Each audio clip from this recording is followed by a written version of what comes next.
Muito bom dia a todos. Que Jesus nos abençoe, nos fortaleça e nos mantenha em sua paz.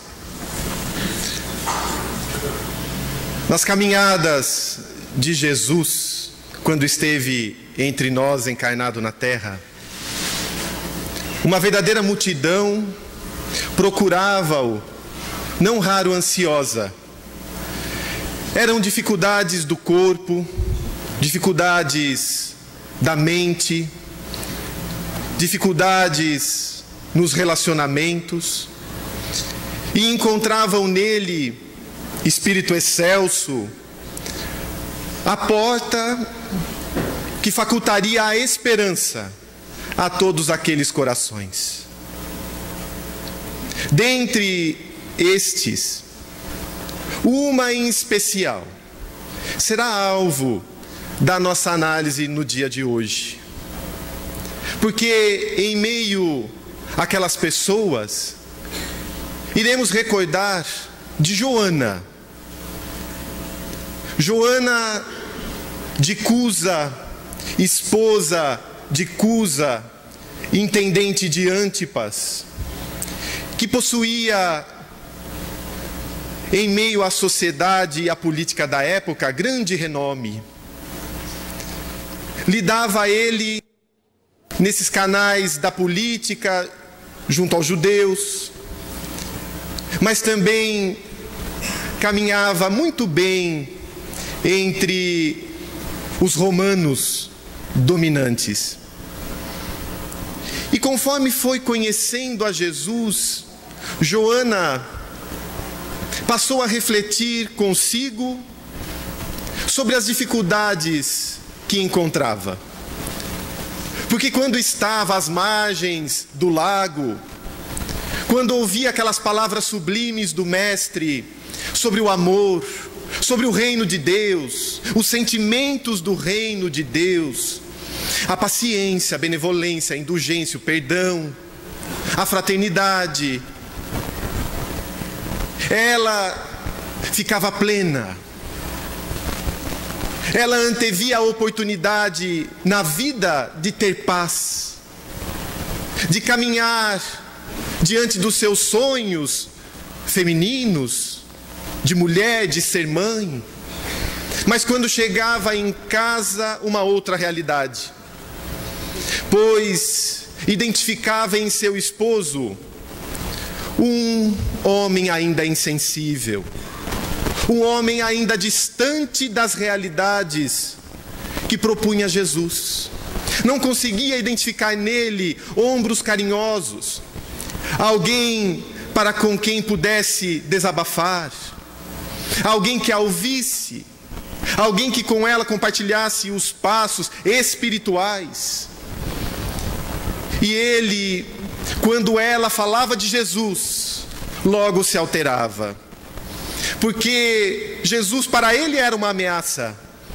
Os romanos pagãos, vários deuses, os judeus, Moisés.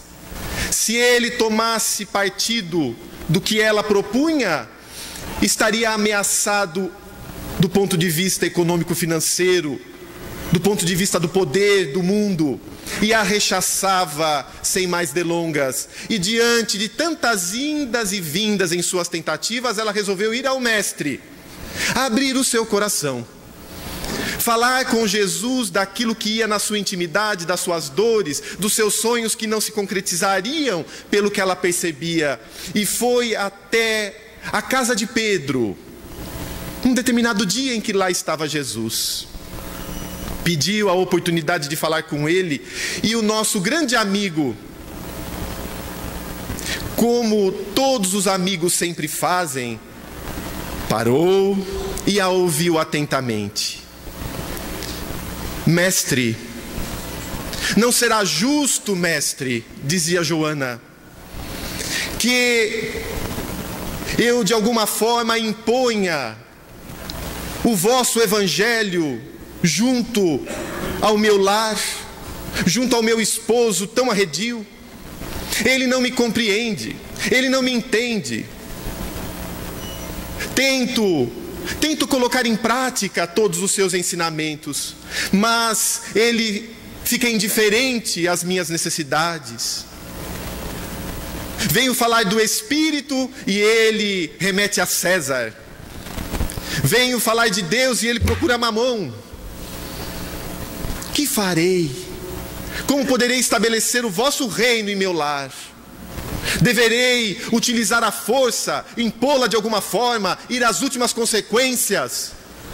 Que faço, mestre, pois trago o peito opresso? Já não sou feliz. Ao que Jesus, após ouvi-la atentamente, tem a oportunidade de afirmar: Joana, ninguém chega à vida de outro alguém ao acaso. Tudo tem um motivo justo para ocorrer. Uma fonte atrativa obedecendo leis. Ama e aplica os ensinamentos que recebeste junto ao seu esposo, seguindo a vontade de Deus. Mas não deverei impor-me. Ora, Joana, poderemos observar ao longo da história reis, conquistadores, dominantes do mundo, ainda cometendo verdadeiras atrocidades, violências, crimes, e poderíamos pensar: por que Deus não envia-lhes um raio e os fulmina? O Pai não é o Pai de violência. Pelo contrário, ao invés desse tipo de ação, Ele espera o tempo e constrói. Às vezes, somente o poder de uma lágrima poderá tocar alguém.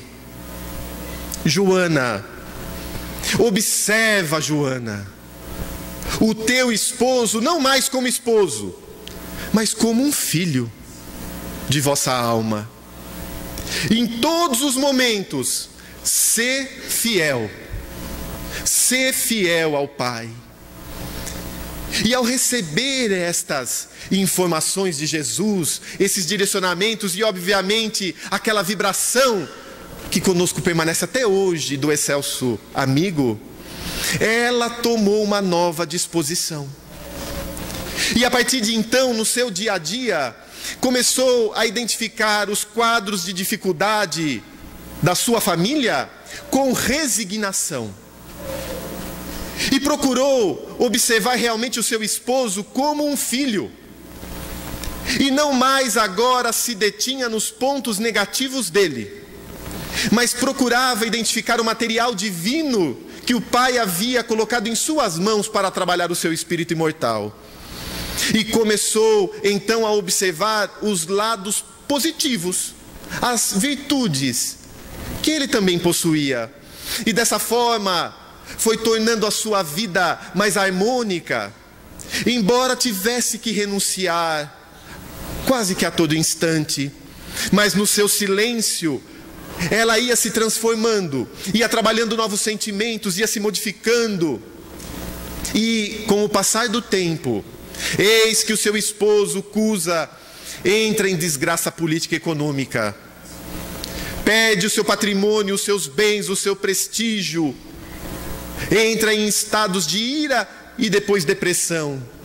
Até o ponto em que, com as doenças orgânicas, numa noite, para ela inesquecível, ele desencarna, retornando à espiritualidade. Mas a vida continuava. E Joana, agora que ainda tinha uma criança, um filho que Cusa lhe proporcionara, tinha que trabalhar, não tinha mais recursos, não tinha prestígio. E não se fez de rogada a procurar o emprego, o trabalho, junto às damas que com ela conviviam nos palácios. Algumas amigas mais próximas foram até ela e advertiram: mas Joana, você era da alta sociedade, irá se submeter a esses trabalhos braçais, simples.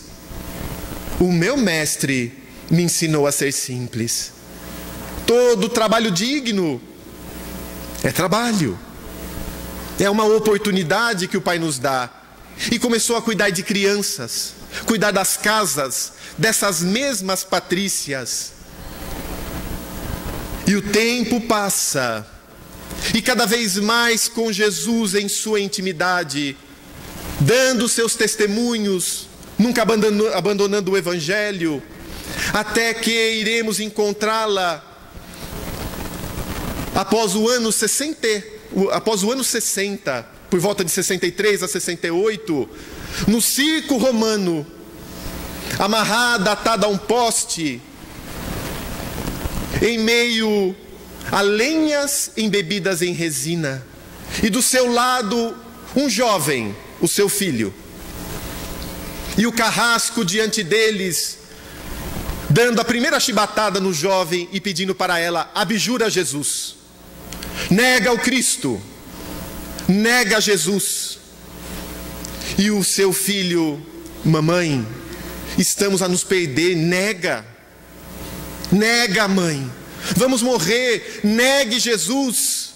E eis que brotaram-lhe da intimidade densas lágrimas, porque agora um filme passava em sua vista. Os sonhos infantis, a sua família, o casamento, as oportunidades que ela imaginava que a fariam feliz. No entanto, os problemas de relacionamento com o seu esposo, o seu filhinho, o encontro com Jesus. E quando ela se lembrou do Mestre, uma força nova veio à tona. E aí ela se lembrou daquelas frases dele, quando naquele encontro em casa de Pedro: minha filha, sê fiel, faça a vontade de Deus, sê fiel até o fim. E tomando uma nova energia, olhou para o filho e disse: Jesus era puro, nós somos grandes devedores da alma, cala-te. Se ele não se negou ao sacrifício, quem somos nós para não darmos o nosso testemunho? E diante daquela afirmativa, eis que ateiam fogo, e enquanto as labaredas crepitam e vai tomando todo o seu corpo, eis que o carrasco, observando o tormento de Joana, diz: é isso que Jesus, o teu Cristo, te ensinou? A ser uma derrotada? Ensinou-te a morrer dessa forma infame? E ela conseguiu ainda forças em meio às dores para dizer: não só isso, meu filho, mas também para amar-te. E expirou. E enquanto estava naquela agonia, eis que ela sente uma mão em seu ombro. Maria, estou aqui, fique firme, Maria. Era Jesus, que vinha buscar aquele espírito que conseguiu identificar dentro do lar os motivos e as oportunidades que o Pai ofereceu para que ela se transformasse intimamente. Quando pensamos nesse exemplo de Joana, começamos a fazer um paralelo com as nossas vidas. Porque quem estará na terra sem aflições, sem dificuldades, sem tormentos, sem qualquer empecilho em seus relacionamentos, às vezes passando pela cabeça jogar tudo para o alto e desistir? Muitas outras, a rebeldia, a inconformação: por que isso acontece comigo? Enquanto os meus vizinhos, os meus parentes são felizes, riem, eu sofro.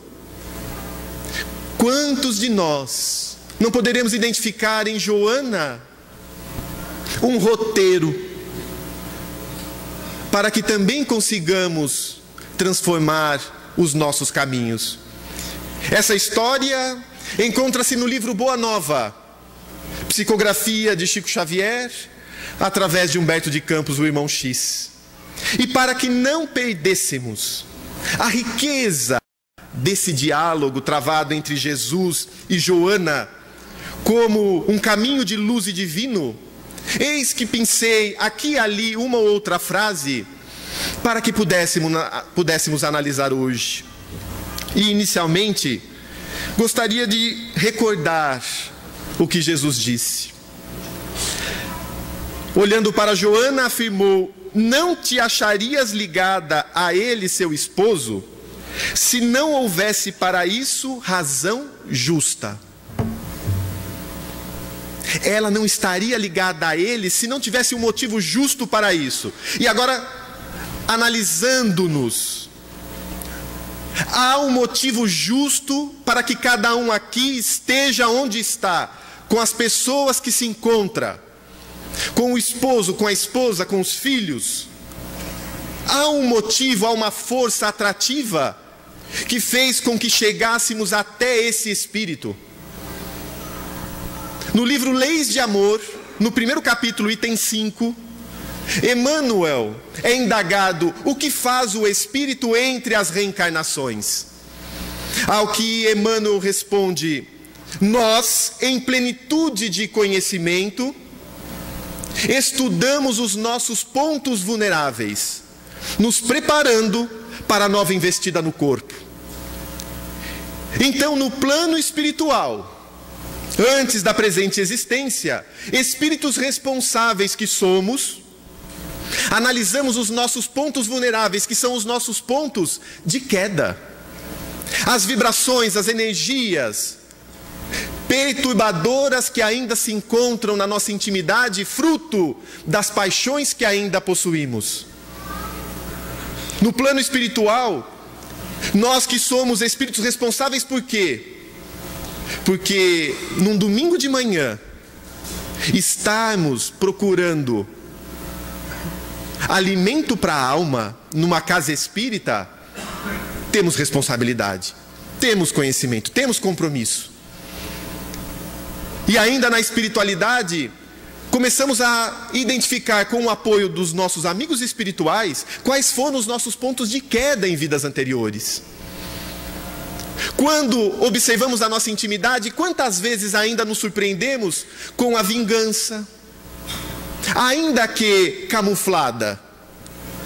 Não que deliberadamente vamos lá e nos vingamos de alguém, fazemos isso ou aquilo, mas às vezes quando ouvimos que o nosso desafeto, ou aquela pessoa que a gente não tem tanto vínculo, se deu mal, às vezes falamos para conosco: a lei de causa e efeito agindo. Ele foi tão mal comigo, olha lá na frente o que aconteceu com ele. E às vezes aquela satisfação que dá é vingança. E nos surpreendemos. Identificamos em nós às vezes a impaciência, a agitação. Alguém vai falando e a gente já não aguenta mais porque sabe o que ele vai falar. Ou a impaciência de ouvir outra pessoa, ou de ouvir até algo importante para alguém, mas que nos causa certa aflição. Nos percebemos às vezes com tantas vibrações que nos afastam do reino de Deus, e são energias, são vibrações que possuímos. E na espiritualidade traçamos um planejamento para construirmos um novo sentimento. Obviamente que não daríamos conta de transformar tudo numa existência, mas algumas características já podemos com esforço vencer. Então talvez de tantas que tenhamos, algumas que são aquelas que mais nos levam à queda, devem ser trabalhadas agora. E conforme Santo Agostinho afirma no capítulo 14 do Evangelho segundo o Espiritismo, quando deixamos o corpo, pairamos no espaço Identificamos aqueles que foram os nossos inimigos, temos dificuldades em perdoar, mas eis que chegado o momento que percebemos que somente voltando, não raro, no lar daquele que foi instrumento de nossa queda, é que poderemos crescer novamente para Deus. E tomamos uma resolução forte e voltamos, reencarnamos. Às vezes com aquelas pessoas que mais tínhamos problemas. Meio divino para educar nossa alma. Coloque os dois juntos. Coloque os dois juntos. Agora como mãe e filho. Como fugir agora?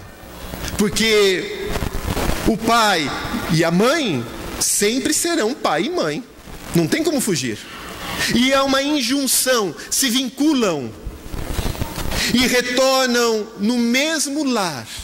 Para agora, como as pedras vão rolando num rio e pouco a pouco vão se abaulando, eliminando as arestas, nesse relacionamento de um com o outro, no Instituto Família, vamos deixando tantas arestas das nossas imperfeições. E retornamos aqui, no momento sociopolítico, econômico, cultural, no ambiente que mais precisávamos para renovar o nosso espírito.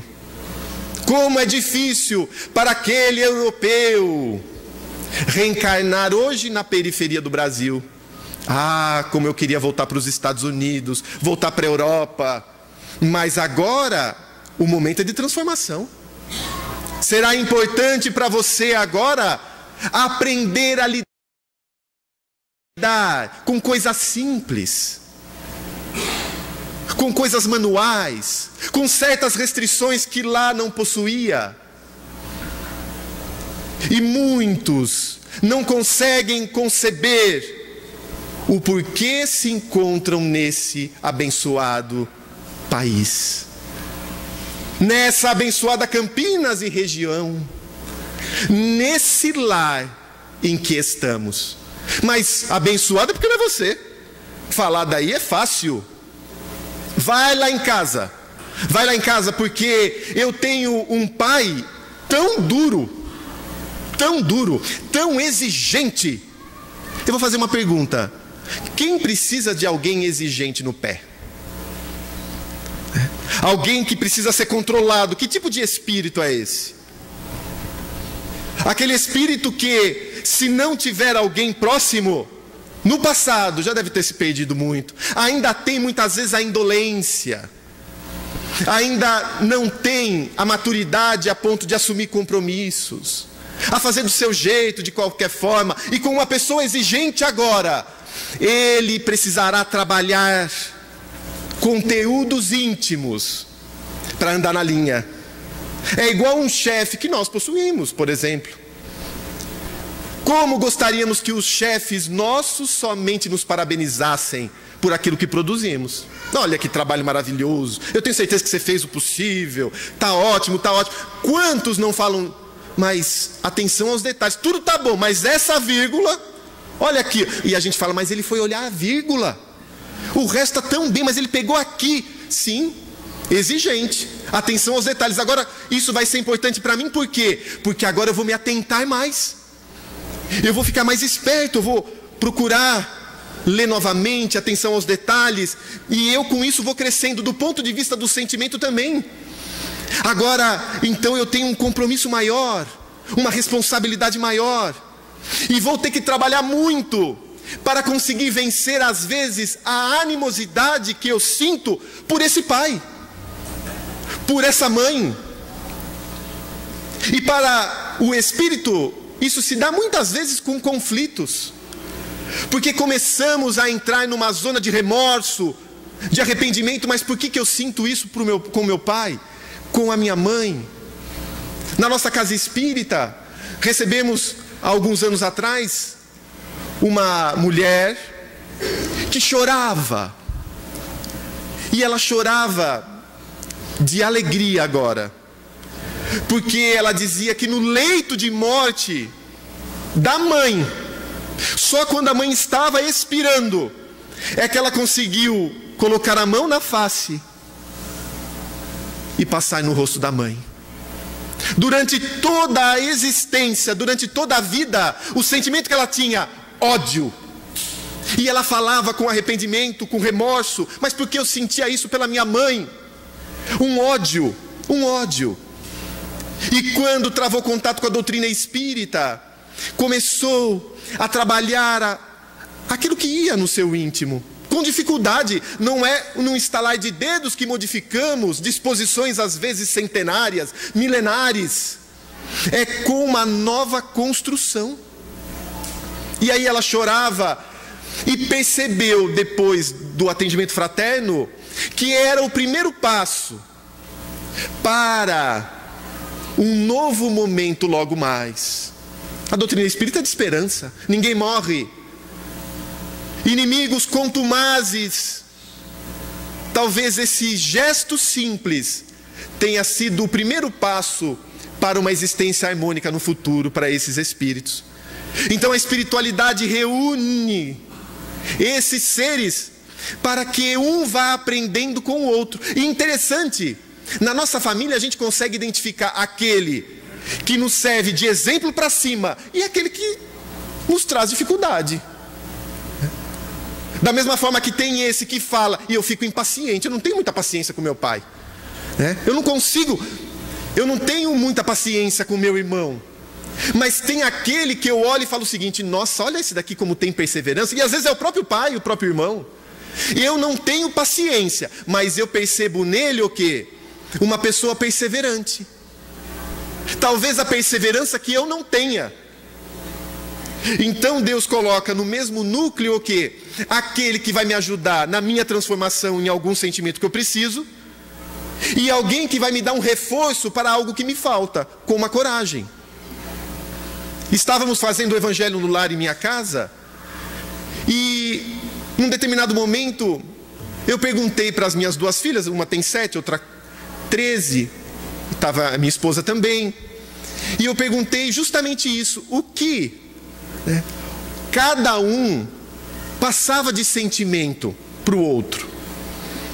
E para a mais nova, eu perguntei sobre a minha esposa, e ela falou: mamãe me passa coragem. E eu achando que ela ia falar que eu passava coragem, né? E porque eu sei às vezes, né, as inseguranças que acontecem. E quando ela falou isso, minha esposa olhou para mim e depois do Evangelho comentou. Falou: nossa, mas eu passo coragem para a Lívia? Eu falei: ela vê em você coragem. Tanto que quando ela tem algum receio, ela vai atrás de quem? De você. Agora, percebendo que você passa para ela coragem, qual tem que ser a sua postura, observando-a como espírito imortal?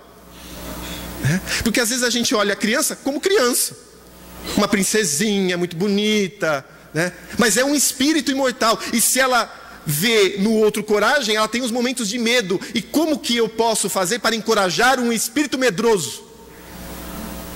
Olha que papel importante.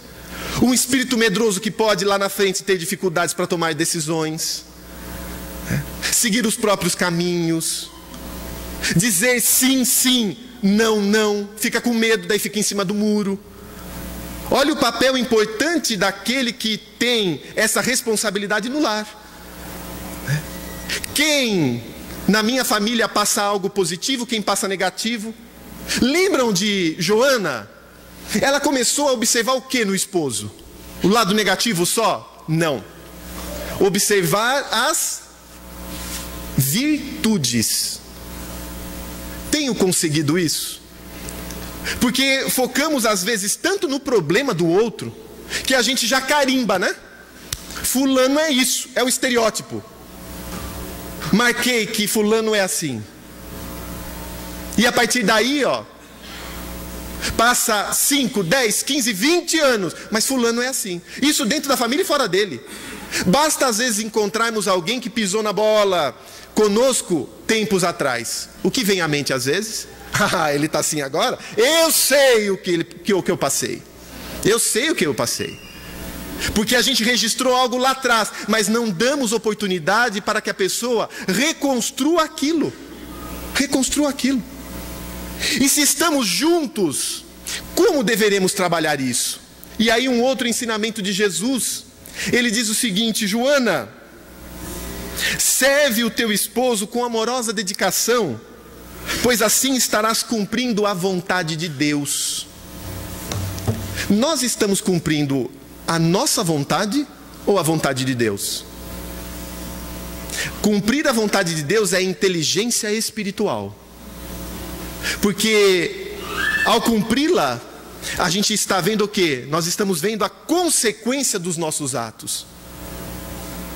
Quantas vezes eu caí porque cumpri a minha vontade? Cumprir a própria vontade às vezes é virar as costas, falar aquilo que veio à boca, tomar uma decisão que depois se arrepende. Como seria importante diante das questões graves decidirmos com Deus, fazer uma escolha com Deus, partilhar com Ele. Eu queria fazer isso, Senhor, o que o Senhor faria? Ah, mas Deus, eu tenho dificuldade. Pense em Jesus. Imagine Jesus sentado diante de você. Senhor, eu tenho que tomar essa decisão. Eu queria fazer isso. O que o Senhor faria? Eu já fiz isso e Ele faria diferente. Inúmeras vezes. Eu queria ir por aqui. O que o Senhor faria? E a gente chega à conclusão, Ele iria por lá.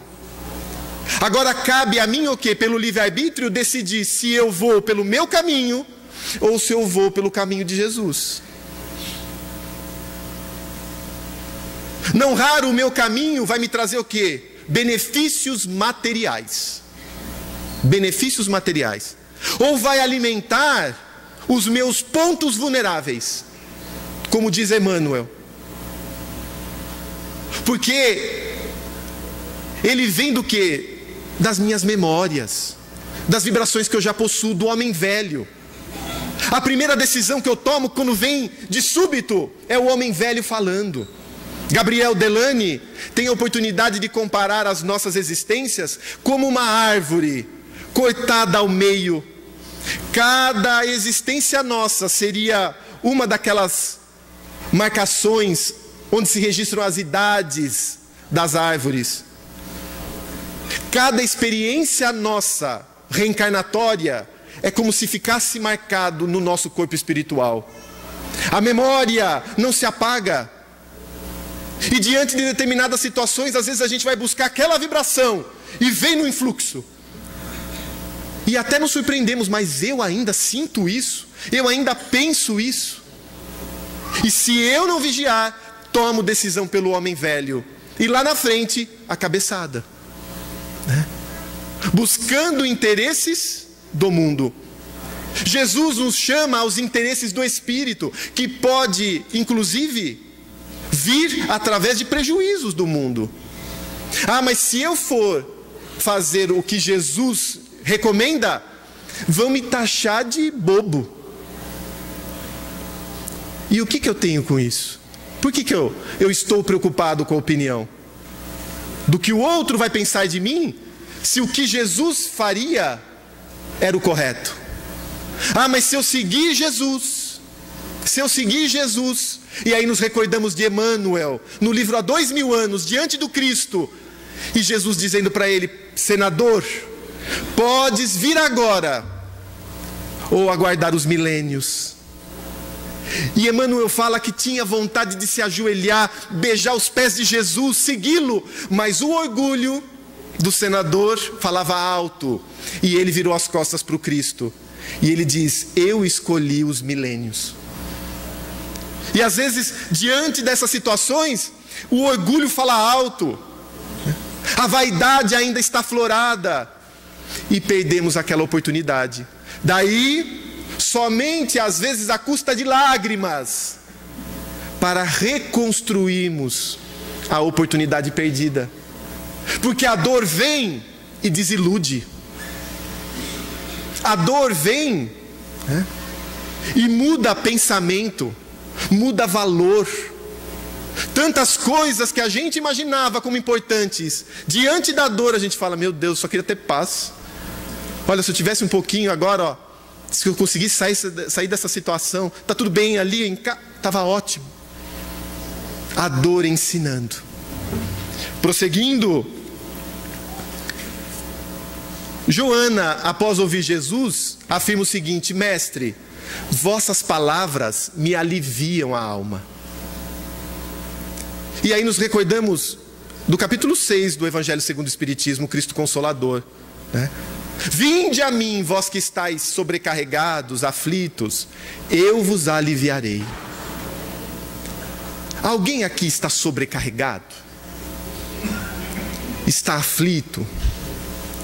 Está sentindo esse peso, às vezes, do mundo? Seja na família, seja no trabalho, por alguma questão, abafado, é incompreendido em casa. Que recurso procurar? Onde ir buscar? E o Evangelho fala: não procureis alhures. É ilusão. Às vezes a gente, estou tão estressado, eu vou viajar, né? E sai para as viagens que nunca acabam, e vai de um lugar, vai para outro, até o momento em que não tem como fugir de si mesmo. Vem o vazio. Eu estou tão estressado, não aguento mais esse peso, eu vou shopear. Vou no shopping, né? Vou shopear, vou passear. Mas depois, e o retorno para casa? Há pessoas que fogem do lar, lembrando que vão encontrar lá os desafios. Eu vou para outro lugar e encontro um monte de coisa para fazer, fugindo de uma realidade. Mas por que estamos sobrecarregados? E por que Jesus, explicando para Maria, aliviou ela? Porque ela entendeu. Quem não entende sofre dobrado por não entender, e a dor do que está passando. Às vezes eu estou sobrecarregado porque eu não estou compreendendo o papel dessa pessoa na minha vida. E eu falo, eu estaria no mesmo nível de Bezerra de Menezes se não fosse esse que me tira do sério todo dia, né?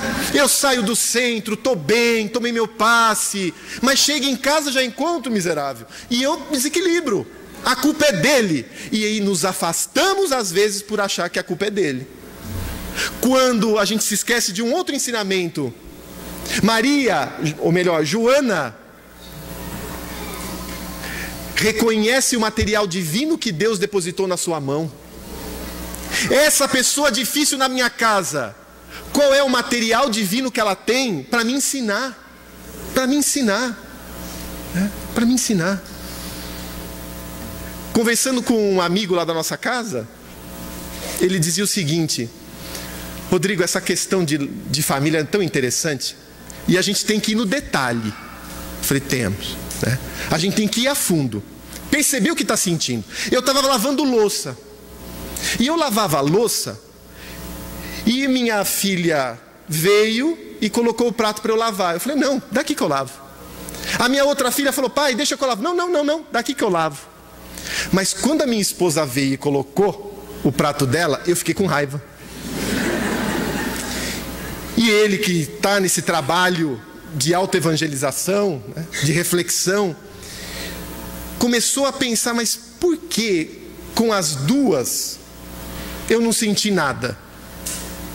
E com ela me dá raiva. É como se ela estivesse abusando, né? Ela que deveria lavar, além de eu lavar, ainda coloca a louça, mas das meninas eu não senti nada. Olha a vibração que eu tenho em relação a ela. Eu não sei o que pode ter acontecido. E a gente também não tem que ficar se preocupando tanto, o quê? Mas o que eu fiz? Eu já devo ter quebrado os pratos dela, né? Não fiquemos tão assim com esse passado. Vamos olhar hoje o que eu estou sentindo. E para ele o importante o que era? Era o que estava sentindo. Ele tinha uma animosidade. Eu tenho que trabalhar isso. Ora, é minha esposa. Daí ele começa a fazer o quê? Um exercício. Quantas vezes ela faz um almoço delicioso para mim e eu não ajudei em nada? Olha o trabalho da indulgência. Quantas vezes ela lavou a louça para mim e eu fingi que não tinha nem visto, que eu estava dormindo, né? Agora, é sinônimo de gratidão eu fazer isso por ela. E na sexta-feira, eles não estão aqui e não estão assistindo pela internet. Estávamos no estudo do Evangelho e a esposa dele falando, olha que interessante. Ela falou, outro dia eu cheguei em casa, porque a gente estava falando do perdão. E ela disse o seguinte, e eu gosto muito de panelas, né? E eu gosto tem uma coleção. E eu tinha comprado uma panela tão bela, com teflon. E quando eu cheguei para fazer o almoço, de repente eu vi a panela toda riscada no teflon. Por dentro me subiu um ânimo. E eu entendi esse ânimo como raiva, né? Me deu uma raiva e eu perguntei esbravejando: quem que fez isso? Como que corta um bife dentro da panela estragando o teflon? Quando eu identifiquei que era ele. Justo ele que não gostava de lavar a louça dela, né? E eu percebi, só que espírita também, na casa espírita. Ao perceber o que eu senti, parei e falei: meu Deus do céu, mas por que eu estou sentindo isso? Numa simples panela. E começou a diluir, começou a fazer o exercício do quê? De entendimento, né? A boa vontade que ele demonstrou, por que ele fez aquilo, olhando as virtudes. E isso nos traz material para pensarmos o seguinte: a gente está falando de prato e panela, coisas que vão ficar, e as grandes questões do coração, e as coisas que realmente machucam, as falas ásperas, as atitudes grosseiras. Quanto às vezes a gente guarda, formando nódulos, atrapalhando todo o nosso ambiente fluídico. Cada um aqui tem um ambiente espiritual, um ambiente fluídico, né? E ficamos envolvidos nessas vibrações difíceis, deletérias, de ódio, de rancor. E com o passar do tempo, o corpo somatiza, porque são vibrações. Se eu não diluir, está o quê? Envolvendo o meu corpo espiritual. E o corpo espiritual já envolvido, vem a última fase, o corpo físico, que como uma caneta tinteira ali com o mata-borrão, suga essas vibrações deletérias e adoecemos. Ou vem a dificuldade de natureza psiquiátrica. E essas grandes questões que a gente não para compreender. Daí vem a doutrina e explica: olhe esse espírito de outra forma. Talvez seja necessário, como Joana, olhá-lo não como esposo, mas como filho. Como filho. Como se propôs, por exemplo, a mãe do espírito André Luiz na espiritualidade, ao encontrar o seu esposo com aquelas duas que foram suas amantes, sua amante, nas regiões inferiores.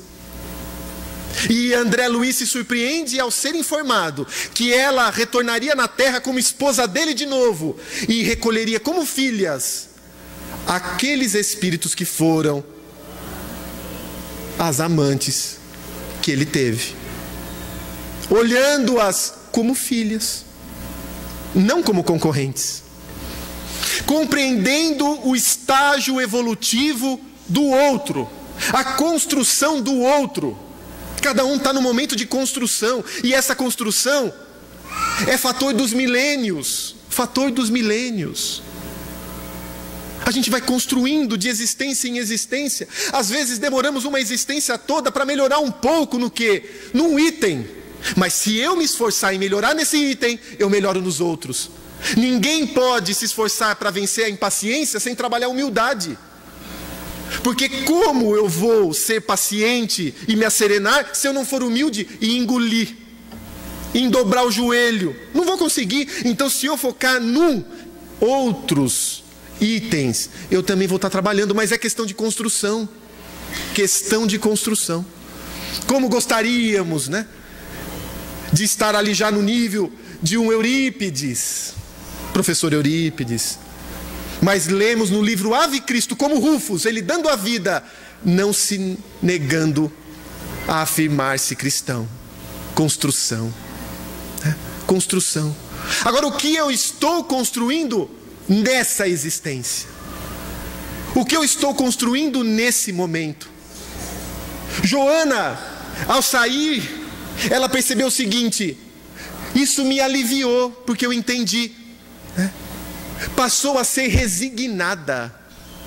Às vezes estamos sobrecarregados também porque queremos levar o fardo do outro. Também não podemos.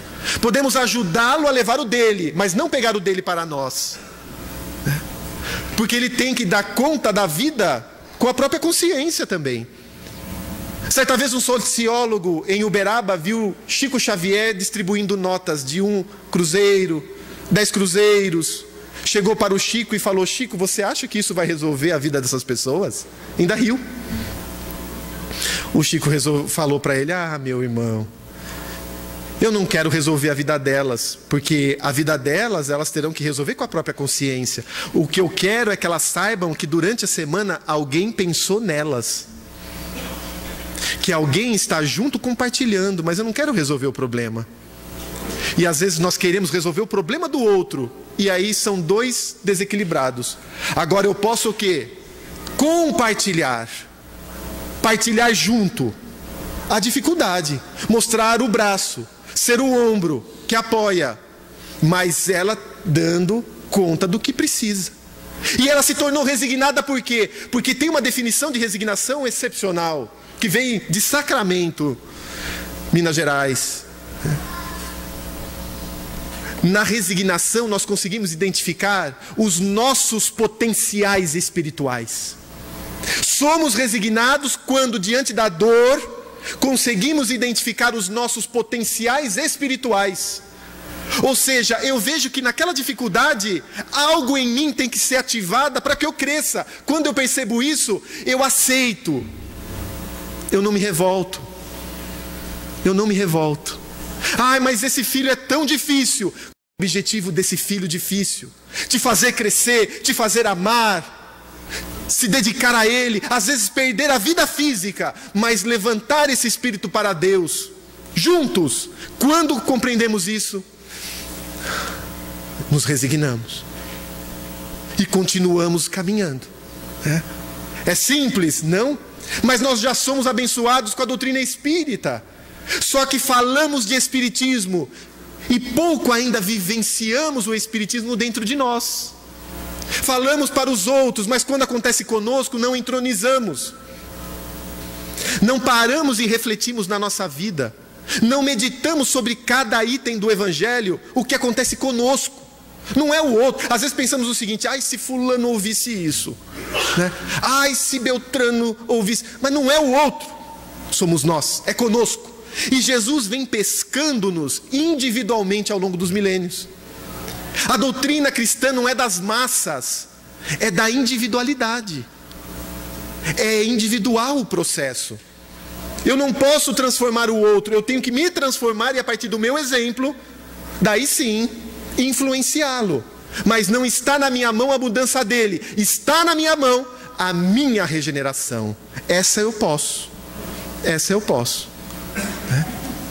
E ela começou, Joana, a trabalhar isso dentro do lar, dentro da proposta da caridade. Quando lembramos da questão 886 do Livro dos Espíritos, como Jesus concebia a caridade, os benfeitores afirmam: Jesus concebia como sendo a benevolência para com todos, a indulgência para com as falhas e imperfeições alheias e o perdão das ofensas. Como trazer essa proposta da caridade para o nosso lar e nosso relacionamento? Benevolência para com todos. Como ser benevolente dentro do nosso lar? Como a gente pode aproveitar as pequenas oportunidades de ser gentil, as pequenas gentilezas, de ser grato, de elogiar em forma de incentivo, de surpreender o outro com um carinho, com um chá, com uma flor. Surpreender. É o raio de sol que vai energizando aquela planta. Mas que planta linda, mas se eu não amainar o solo, não regar, não deixar ao sol, ela morre. É um alimento. E essas pequenas gentilezas: ah, mas eu sou homem. O que você está pedindo? Mas justamente por sermos homens, machos, tem em todo lugar. Agora, espíritos que somos, por que não nos sensibilizar? Ah, mas eu já faço tudo isso. Eu, como mulher de casa, eu já me sacrifico. Eles que não valorizam, eu já me sacrifico. Peraí. Lembra de Joana? O esposo não se importava com o sacrifício dela. Se fizermos algo para que o outro valorize, a gente vai se decepcionar. Da mesma forma que alguém, quando se afasta, a gente fala, nossa, foi uma decepção. Mas por quê? Não foi falha da pessoa. Nós é que o colocávamos num pedestal. Achávamos que ele tinha conquistas que ainda não tem. É a realidade dele. Por isso que nos decepcionamos. Agora, o que eu posso fazer dessa forma? E a indulgência para com as falhas e imperfeições alheias? Passar por cima dos pequenos contratempos. Passar por cima. Às vezes é uma questão como da panela, né? Um risco no teflon e cria um atrito. E uma briga no final de semana são 3, 4 dias para recuperar, né? Vai no domingo e espera lá para quarta, quinta-feira, porque fica aquele clima, né? Dá aquela discussão, daí um vai e cede. Importante a gente nunca ir dormir sem pedir desculpas. Mas não pode ser, e agora a última parte, né? Perdão das ofensas. Não é desculpar, perdoar da boca. Se eu continuo amarrado na vibração do outro, de raiva, de ódio. É diluir isso, né? E soltar essas correias em termos de energia. Por que ele me fez isso? Não dá para ter perdão sem ter indulgência. Ver o bem que atenua o mal. Colocar numa balança sensível o que a pessoa tem de virtude positivo e o que ela fez. Relevar, né? Passar por cima desses pequenos obstáculos com entendimento, para que aquilo não crie um muro. Não, vamos passar por cima. Coloca aqui, coloca uma pedra no assunto. Coloca uma pedra. Quando a gente vai ver, já tem um muro. Não é essa a proposta, é o quê? Espera um pouquinho, o que aconteceu? Por que eu senti isso? No que ele fez, eu tenho responsabilidade? Deixa eu analisar. De repente eu falei algo que eu não pensei e feri. Se eu feri, eu vou lá e peço perdão. Deixa eu pensar. Não. Conscientemente, um exercício ainda maior. Chegamos e conversamos, o diálogo. Às vezes a gente manda dentro de casa o WhatsApp para o outro, né? É importante chegar e conversar. Vem aqui, vamos falar um pouco. O que está acontecendo? Eu estou sentindo essa vibração. E às vezes o outro também está. E a gente não pode esquecer dos espíritos inimigos da família, que se aproveitam dessas brechas morais, né? E se infiltram. E despertam essas animosidades. E o que o outro fala, se ele falar que quer água, a gente já fica nervoso. Porque entrou na vibração. Daí a importância da família estar vinculada ao Evangelho no lar, né? Semanalmente, iluminando o ambiente doméstico, para que essas vibrações não permaneçam. Não permaneça. Joana, sê fiel, minha filha, sê fiel até o fim. E nessa manhã, recordando Joana, lembremos-nos dessa grande oportunidade que Jesus nos deu, da existência atual, da nossa reencarnação. Sejamos muito gratos à família que nós temos. As dificuldades, os desencontros que tivemos na vida, talvez não entendamos hoje, mas veio de encontro a necessidades espirituais, para trabalhar a nossa intimidade, despertar sentimentos, desenvolver sentimentos. Nos momentos de crise, tenhamos a audácia de juntos fazermos visitas a asilos, levarmos a nossa criança também na doação que vamos fazer, na visita à periferia, encontrando outras realidades. Que o casal, sentindo-se desunido, se una, não só fisicamente, mas espiritualmente na prece aos amigos espirituais, ao trabalho no bem que abastece todas as fibras. E assim, valerá muito a pena, como valeu para Joana de Cusa.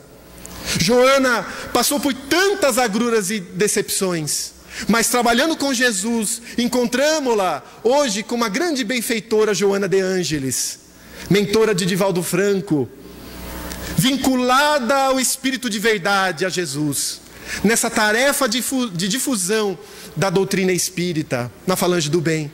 E como Joana, Jesus olha não só a nossa dificuldade, Ele vê o nosso potencial divino. Ah, mas eu já errei tanto. Não tem problema. Olha o potencial. Quando ele ajudou Joana, ele viu Joana de Ângeles. Quando ele ajudou Maria de Magdala, que era considerada a portadora de 7 demônios, antiga meretriz, ele já viu o trabalho de construção dos séculos, o que teria pela frente, o trabalho de amor. Quando ele chamou Zaqueu, vinculado ao dinheiro, aos tributos, ele percebeu que a salvação entraria na casa dele. Quando foi às portas de Damasco convocar Paulo, ele percebeu, além do orgulho, o grande trabalhador e de desbravador do Evangelho. E assim ele vai fazendo com cada um de nós, chamando-nos hoje, como ele vem chamando há 2 milênios, mas hoje de forma ainda mais intensa, para que também despertemos esses valores, para trabalhar com ele nessa grande obra de reconstrução da terra, começando pela nossa própria reconstrução.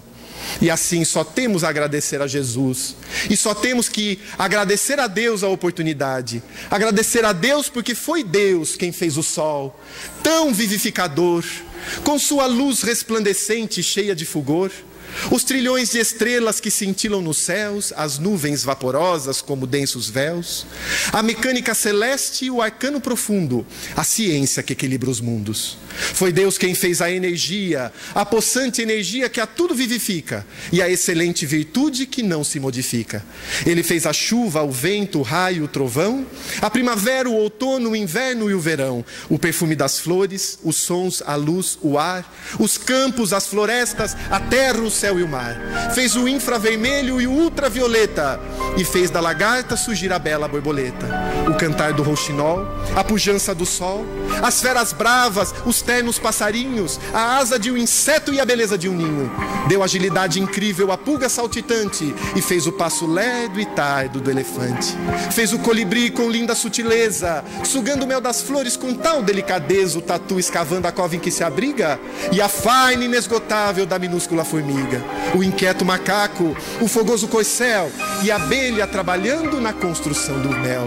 Fez o tubarão, o golfinho, a baleia, a engenhosa aranha tecendo a sua teia, o instinto de conservação como bússola infalível de orientação, guiando com acertos irracionais sem nunca transgredir as regras naturais. Fez as maravilhas do reino vegetal, o leito onde repousa o reino mineral, os prodígios da animalidade e um elo mais acima a nossa humanidade e tantos outros reinos que nós desconhecemos, sistemas imundos que nós nem percebemos, os seres tutelares arcangelicais imersos nos segredos dos planos siderais.